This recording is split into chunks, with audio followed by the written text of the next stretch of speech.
कहना चाहते हैं कि अगर तुम्हारे बाजुओं में दम हो, तुम में हो उतनी ताकत, तो ले लो हमें जय भीम से बंद करने की तुम बात कह लो। मेरे मुंह से बंद करा दो अगर उतनी ताकत है, लेकिन जब तक जिंदा है और शरीर में एक एक बूंद खून है, वो हमारे बाबा साहब का है और बाबा साहब का नाम मेरे मुंह से हटा नहीं सकते हो तुम।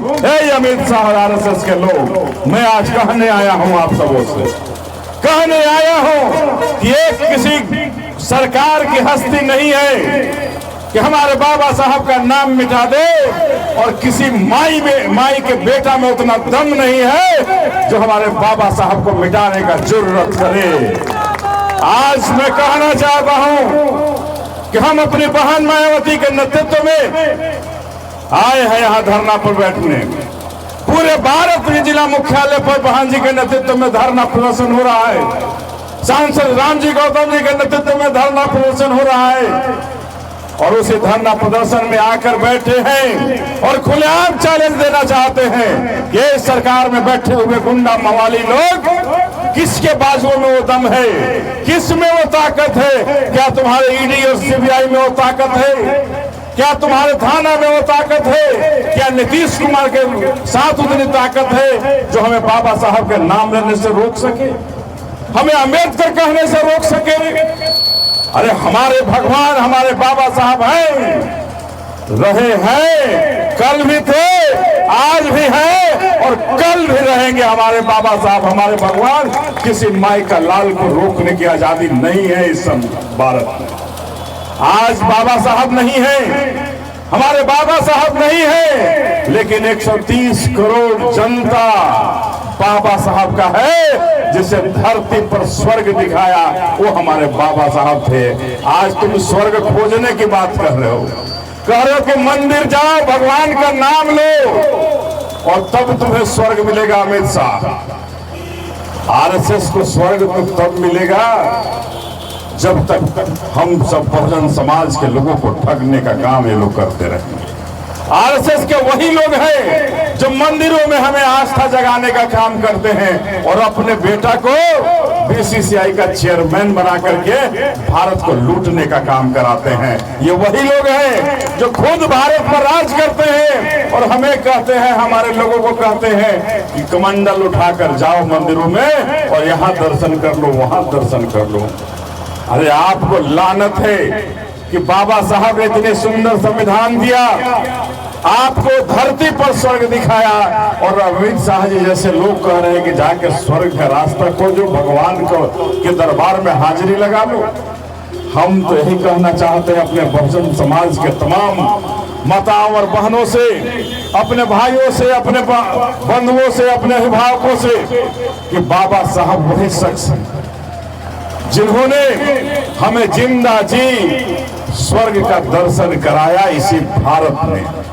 जब बाबा साहब का सुंदर संविधान नहीं था तो हमारे इस भारत में कितने बहुजन समाज के लोग नौकरी करते थे अपने घर में, अपने दादा और परदादा से पूछ लीजिएगा। नहीं होंगे तो पता कर लीजिएगा कि हमारे पास क्या था उस समय जब ये सुंदर संविधान नहीं था बाबा साहब का। उस समय का भारत कैसा था? यह वही संविधान है, यह वही संविधान है जिस संविधान को बाबा साहब ने लिखकर हमें स्वर्ग दिखाया है। यह वही बाबा साहब का सुंदर संविधान है, इस भारत को स्वर्ग का रास्ता दिखाने वाला। आपके मंदिरों का रास्ता कहीं और होगा शाह जी, शाह जी आपके मंदिरों का रास्ता कहीं और होगा, आरएसएस का एजेंडा कहीं और होगा, नरेंद्र मोदी का एजेंडा कुछ और होगा, नीतीश कुमार का एजेंडा कोई और होगा। लेकिन बाबा साहब ने सुंदर संविधान देकर हम बहुजनों का एजेंडा निश्चित कर दिया कि इसी संविधान में हमारा सब कुछ, हमारा भगवान भी इसी में है, मंदिर भी इसी में है, मस्जिद भी इसी में है, गुरुद्वारा भी इसी में है, सब कुछ इसी संविधान के अंदर है। तो हम ये कहना चाहते हैं आप सबों से कि आज हमें बाबा साहब के, हमारे भगवान बाबा साहब के खिलाफ कोई टिप्पणी करने की जरूरत क्यों करता है? कहां से उसके पास इतनी ताकत आई जो कहता हो अंबेडकर अंबेडकर कहना फैशन हो गया है। अरे फैशन नहीं, ये हम बहुजनों का अभिमान है। ये अंबेडकर हम बहुजनों का अभिमान है। ये अंबेडकर हम बहुजनों का मान है और ये अंबेडकर हम बहुजनों का सम्मान है। इसे तुम रोक नहीं सकते हो। अमित शाह और भारतीय जनता पार्टी के लोग इसको रोक नहीं सकते हो। ये हमारा मान भी है, अभिमान भी है और सम्मान भी है। बहुजन न कभी मान से समझौता किया है, न अभिमान से समझौता किया है और न कभी करेगा इन सबों से समझौता। आज चिराग पासवान जी हो, जितेंद्र ये मांझी जी हो या नीतीश कुमार जी, ये सभी आज आरएसएस के तलवे चाट रहे हैं। ये सभी घुटने टेक चुके हैं। ये बहुजन समाज के नाम पर बहुजन समाज के कलंक है, बहुजन समाज के दलाल है और माफिया है जो इनके साथ घुटने टेक करके शासन चला रहे हैं। ये शासन और प्रशासन में लूटने में लगे हैं और हम बहुजन समाज के मान और सम्मान को गिरवी पर रखना चाहते हैं। आज हमारा मान सम्मान जिंदा है और बहन मायावती जब तक इस धरती पर है हम निश्चित रहेंगे कि हमारे मान और सम्मान के साथ कहीं समझौता नहीं हो सकता है और कोई समझौता नहीं हो सकता है। हमारी आदरणीय बहन मायावती जिंदा है तब तक ऐसा सोचना भी नहीं आता। आज मैं आपको आश्वस्त करना चाहता हूं कि आज बहन जी ने निर्णय दिया कि पूरे भारत में धरना प्रदर्शन होगा जिला मुख्यालय पर और आज पूरे जिला में हर भारत के जिला मुख्यालय पर बहुजन समाज पार्टी के लोग अपने इस नीला झंडा को लेकर बहुजन समाज के मान और सम्मान को लेकर, बाबा साहब का मान और सम्मान नहीं गिरा है। ये हम बहुजन समाज के लोगों का मान सम्मान गिराने की बात हुई है। इसलिए हम तमाम बहुजन समाज के लोग हर जिला मुख्यालय पर धरना प्रदर्शन देकर आज अमित शाह को और भारतीय जनता पार्टी को उसकी औकात याद दिला रहे हैं। उसकी याद दिला रहे हैं कि तुम्हारी क्षमता क्या है। हमारे बाबा साहब के खिलाफ टिप्पणी करके तुम बच नहीं सकते हो। बाबा साहब ने हमें संविधान दिखाया है, हमें संवैधानिक हक दिया है, हुकूक दिया है और हम संवैधानिक हक और हुकूक के साथ तुम्हें सत्ता से बेदखल करेंगे और अपने बहन मायावती को देश का हुक्मरान बनाएंगे। तभी हमारे प्रायश्चित होगी और तभी हमारा बहुजन समाज का सच्चा प्रायश्चित होगा। तो हम यही आप सबों से कहने आए हैं कि इस बार हमेरी चोटी अभी से ही एक करना शुरू कर दें। ये बाबा साहब का अपमान नहीं है, ये हम तमाम बहुजन समाज के लोगों का अपमान है। जो ये अमित शाह ने किया है वो हम तमाम बहुजन समाज के लोगों का अपमान किया है। तो यही कहना चाहते हैं आप सबों से कि आज अमित शाह जी को, आरएसएस के लोगों को, सरकार में बैठे हुए नीतीश कुमार को, जीतन राम मांझी को, चिराग पासवान को स्वर्ग खोजने के लिए कहां जाना पड़ेगा पता है? कहां जाके बड़ी स्वर्ग खोजे? आरएसएस के तलवा चाटे के पड़ी। आरएसएस के तलवा चाटना पड़ेगा इनको, मंदिर और मस्जिद में नहीं, आरएसएस के तलवा में इन्हें स्वर्ग मिलेगा। लेकिन हमारे बाबा साहब ने हमारा स्वर्ग इस धरती पर दिया है कि हम कहीं भी घूम सकते हैं, हम कहीं भी फिर सकते हैं और कोई भी नौकरी हम बहुजन समाज के लोग पा सकते हैं। और चाहिए हम अपनी बहन जो हमारे समाज की आती है, हमारे समाज की बेटी है, हमारे समाज की बहन है, उसे हम देश का हुक्मरान बना सकते हैं। और इतनी ताकत है हमारे बाबा साहब के सुंदर संविधान।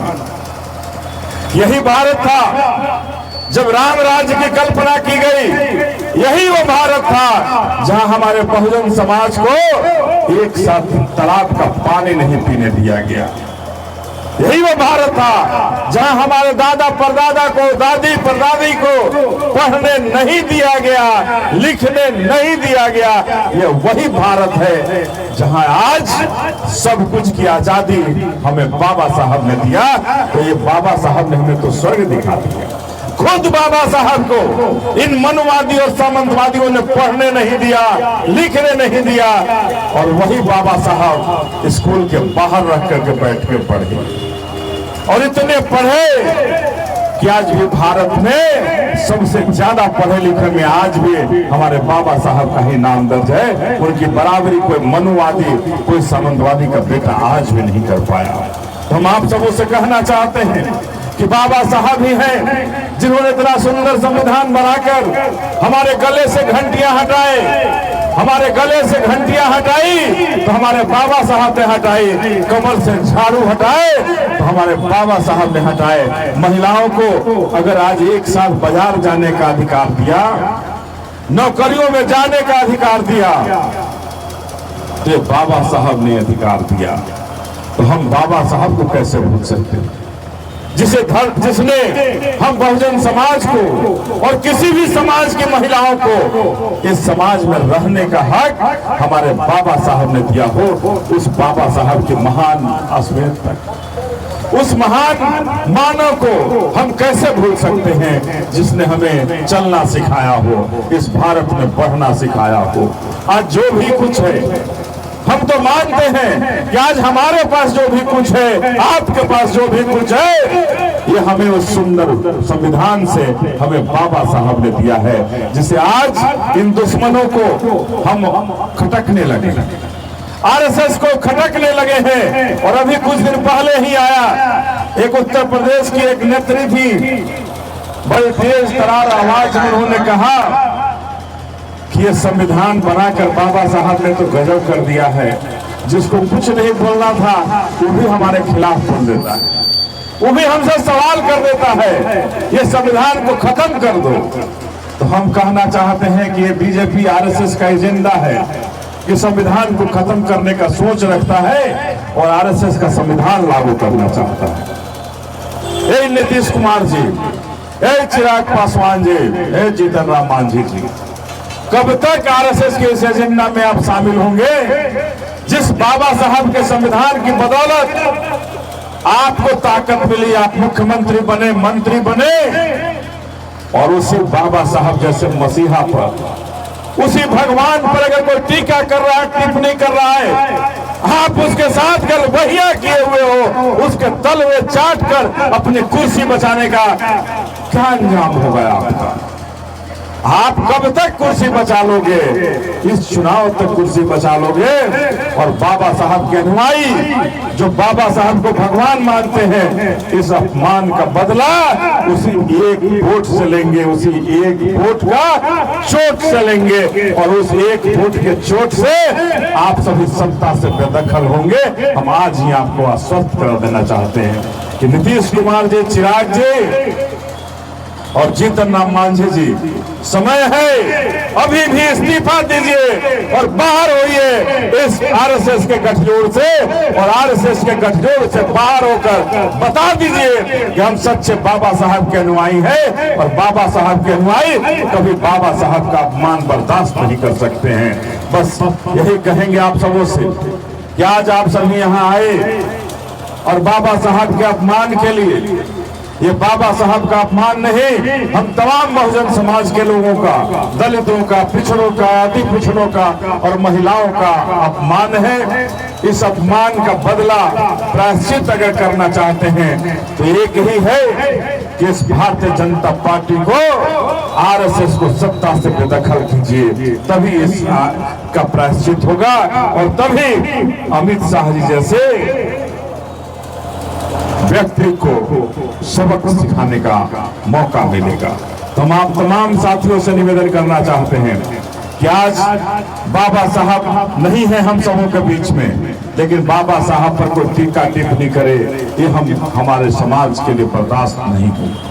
तो हम बस यही कह करके कि आप तमाम साथी जो यहाँ आए हैं, एक बार निश्चित रूप से ये कर लीजिए कि हम बहन मायावती के साथ खड़े हैं, बहुजन समाज पार्टी के साथ खड़े हैं, और खड़े होकर अपने बहुजन समाज पार्टी को बचाने के लिए, अपने बाबा साहब के अपमान का बदला लेने के लिए, अपमान का बदला लेने के लिए अमित शाह जी जैसे अपराधी, अमित शाह जी जैसे मंत्री जब तक माफी नहीं मांग लेते हैं तब तक हम घरों के अंदर शांति से बैठेंगे नहीं। ये प्रण कर लीजिए कि हम बैठेंगे नहीं। अगर नहीं मांगेंगे तो इन सबको सत्ता से बेदखल करने के लिए तैयारी कीजिए, तैयारी कीजिए अपनी बहन मायावती को देश का हुक्मरान बनाने के लिए।